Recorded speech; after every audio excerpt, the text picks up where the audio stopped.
ये हाईवे है जो आपको ले जाएगी देवप्रयाग की ओर। बाकी और भी धाम की जो यात्रा है इसी हाईवे से होते हुए लोग यात्रा करते हैं। बाकी मैं अभी हूँ ऋषिकेश, और ऋषिकेश का ये वो क्षेत्र है जहाँ पर आपको आने पर एक अलग ही खुशी और शांति का अनुभव होगा। देखिए कितना सुंदर दृश्य है।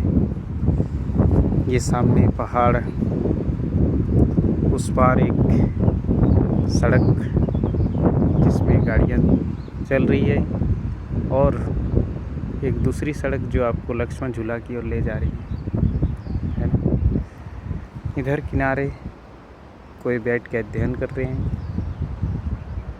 कोई अपने जीवन यापन के लिए यहाँ के जो लोग हैं मैगी, चाय, बिस्किट्स और भी तरह तरह की खाने की चीज़ें यात्रियों के लिए यहाँ पर उपलब्ध करा रहे हैं। लोग आ रहे हैं। बाकी प्रकृति का जो सुंदरता है वो आप देखिए यहाँ से किस तरह है। हाँ, इस सुंदरता में कुछ खतरा भी है, जैसे कि आप देख पा रहे होंगे। ये सब हम लोगों की वजह से है। मनुष्य जितना हस्तक्षेप इन सब वस्तुओं पर करेंगे, ये पहाड़ धीरे धीरे नष्ट होता जाएगा और जल्दी ही नष्ट होने शुरू हो जाएंगे।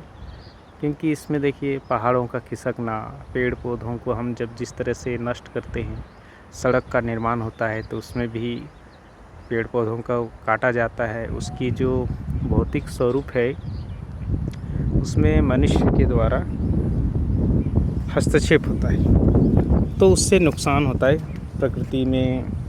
आपको पता है आज का जो दौर है बहुत ही दुखदाई दौर से गुजर रहा है, क्योंकि समय समय पर हमें महाभूकंप, प्रलय जैसा चीज़ें देखने को मिलता है, और बाढ़ जैसे समस्याओं को भी हम देखते हैं। हाँ, लेकिन ये जो गंगा का तट है यहाँ पर एक अलग ही चमत्कार है। यहाँ का पानी, जो गंगा जी का पानी है, उसमें एक बार आप डुबकी लगाएंगे तो आपके शरीर में जितने भी थकान है, थकावट है, कण कण से बाहर निकल जाते हैं। और यहाँ सिर्फ भारतीय संस्कृति ही नहीं, यहाँ पर आपको देश और दुनिया के हर एक आध्यात्मिक लोग अक्सर यहाँ पर आया करते हैं।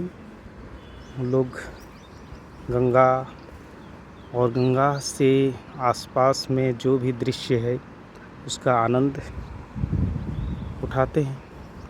जैसे कि देखिए ये हमारे भाई जो हैं यूरोपियन कंट्री के होंगे, कोई मतलब फॉरेनर्स हैं, और इन लोग यहाँ पर आते हैं, गंगा स्नान करते हैं और अपनी अपनी श्रद्धा पूर्वक जिस विधि से उनको यहाँ पर प्रार्थना करना है, प्रेयर करना है, ध्यान करना है, योग करना है, तो वो करते हैं। और ये बहुत ही उपयुक्त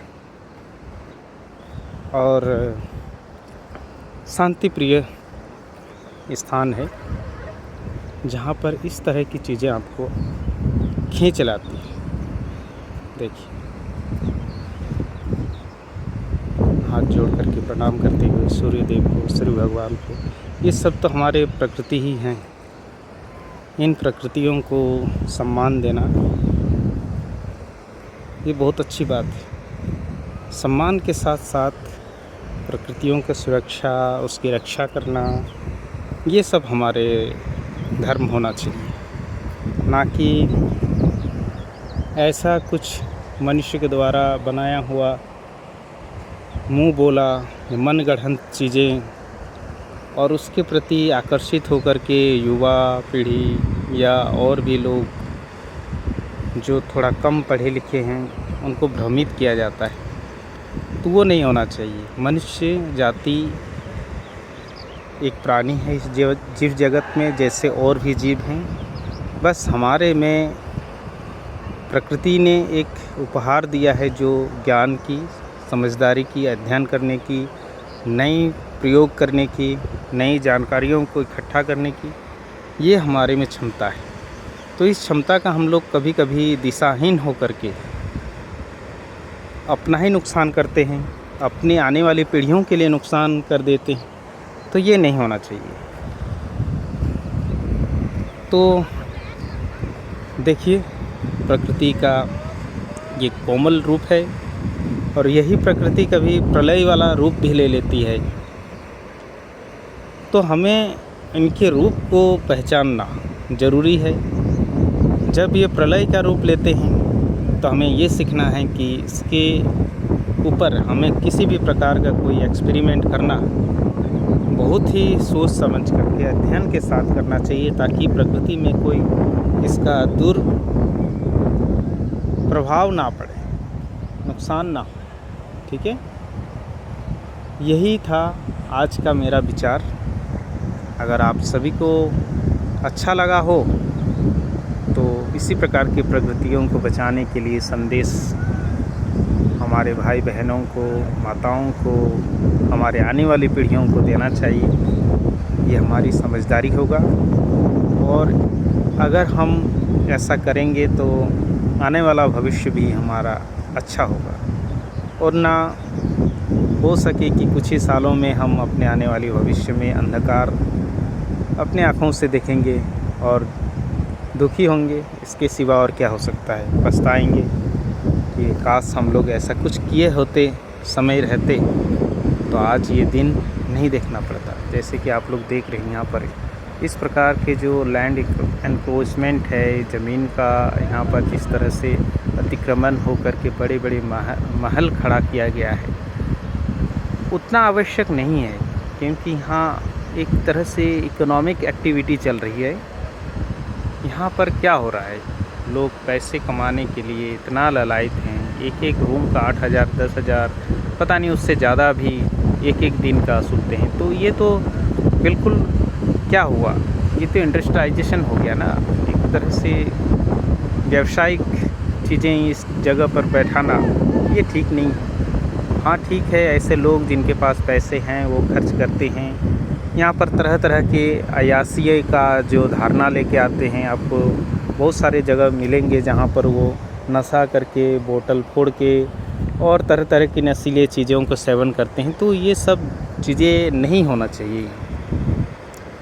यहाँ सचमुच में उस व्यक्ति को ज़्यादा ज़रूरी है जिसके अंदर उथल पुथल हो रहा हो, शांति को अनुभव करने के लिए, योग आध्यात्म को जानने के लिए, उनके लिए ये आरक्षित होना चाहिए।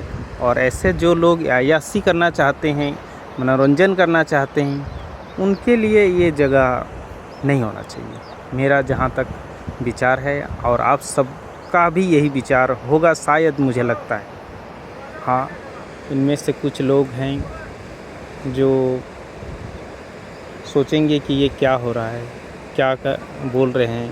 वो विरोध में भी अपना विचार प्रकट कर सकते हैं। तो ये हमारे ठीक है, समाज का ये भी एक हिस्सा है, विरोध भी होना चाहिए अगर आप लोगों को लग रहा है तो। लेकिन ऐसा मैं नहीं समझता हूँ।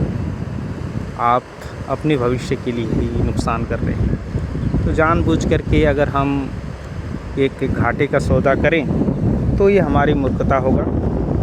तो आज का यही विचार को समाप्त करते हैं। बाकी आप सब अपना अपना विचार प्रकट कीजिए कि आप लोगों को कैसा लगा, आप क्या सोचते हैं। ज़रूर आप कमेंट करके बताइए। धन्यवाद।